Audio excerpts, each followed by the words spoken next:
Hello, bachcho, let's see this question. This question says a thin insulator rod is placed between two unlike point charges plus Q1 and minus Q2 as shown in figure दे रखा आपको. How will the forces acting on the charge changes? तो क्या देखा जैसे आपके पास plus Q1 है और minus Q1 है, इसके बीच में क्या करते हैं इंसुलेटर रोड आपने इंसर्ट कर दी. तो ये बताने कि इनके बीच में जो लगने वाला फोर्स है अब उस पर क्या इफेक्ट होगा. तो देखिए सबसे पहले तो यहाँ पर की कॉन्सेप्ट लिखे आपके पास. की कॉन्सेप्ट क्या होगा? की कॉन्सेप्ट तो ये बेसिकली आपके पास किस पर बेस्ड है? Coulomb's law. और बीच में आपके पास कर दिया मीडियम रख दिया, तो अपन कह सकते हैं कि यहाँ पर की कॉन्सेप्ट क्या होगा? Coulomb's law. Coulomb's law in medium.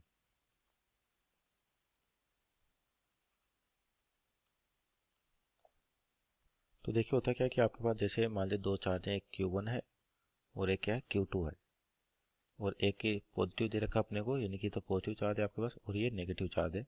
Suppose करिए दोनों के बीच का जो सेपरेशन है ये D है.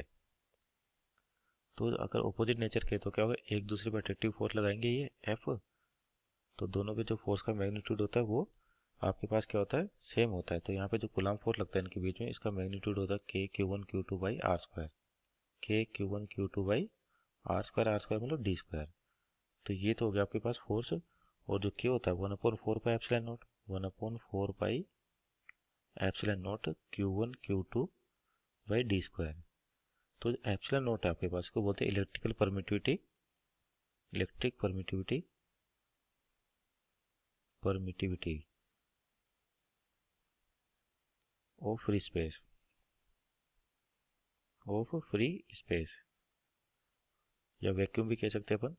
लेकिन जैसे मान लीजिए इनके बीच में मीडियम रखी अपने पास, तो क्या असर होता है? तो आपका जो फोर्स हो जाता है मीडियम के अंदर क्या हो जाएगा? F इक्वल टू जो आपके पास 1/4 पाई एप्सिलॉन नोट है, तो यहाँ पर अपन लिखते हैं 1/4 पाई एप्सिलॉन, यानी कि होती है एब्सोल्यूट परमिटिविटी आपके पास Q1 Q2 by d square.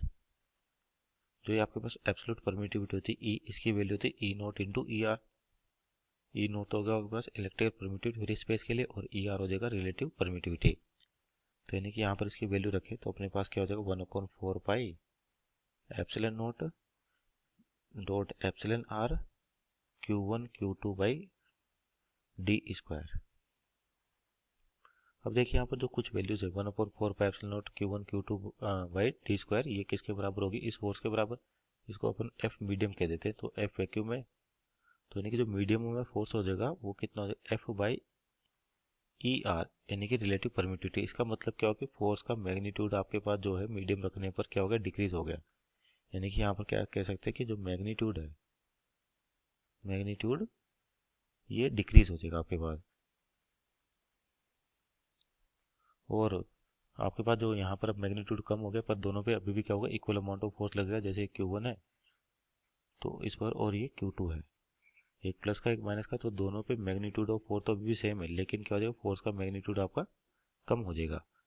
तो यानी कि F मीडियम, यानी कि मैग्नीट्यूड जो आपके पास डिक्रीज है, और दोनों चार्ज के बीच में अभी लगने वाला फोर्स क्या होगा? इक्वल एंड ऑपोजिट होगा, क्योंकि आपके पास एक्शन रिएक्शन पेयर बनाता है. तो यहाँ पर पूछा है कि जो फोर्स लग रही है चार्ज में वो क्या होगी? चेंज हो जाएगी, और चेंज होने का मतलब डिक्रीज हो जाएगी. So this is our final answer. Hope you understood well. Best of luck.